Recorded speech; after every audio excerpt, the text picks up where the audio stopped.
Bypoll election जो दो सीटों पर रह गए थे उसके इलेक्शन है, किस तरह इसको देखते हैं?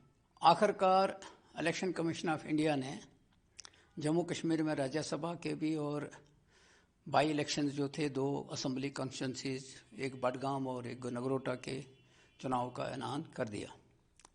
अच्छी खबर है, ये लोगों के हित की बात है। ये चुनाव बहुत पहले होना चाहिए था।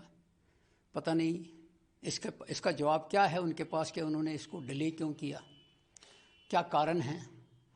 क्योंकि जम्मू कश्मीर के अंदर ये जो दो कॉन्स्टिट्यूंसियाँ हैं, इसके चुनाव उसके साथ साथ ही हो सकते थे, 2 महीने के बाद भी हो सकते थे। साल के बाद इन्होंने कराए तो हम समझते हैं कि देर आए दुरुस्त आए।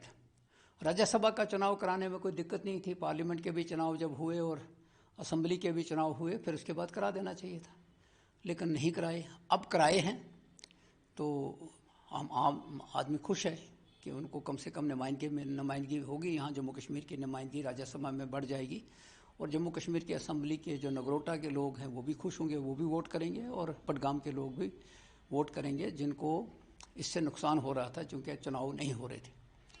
तो अंदाज़ा तो यही किया जा सकता है कि देर आए दुरुस्त आए।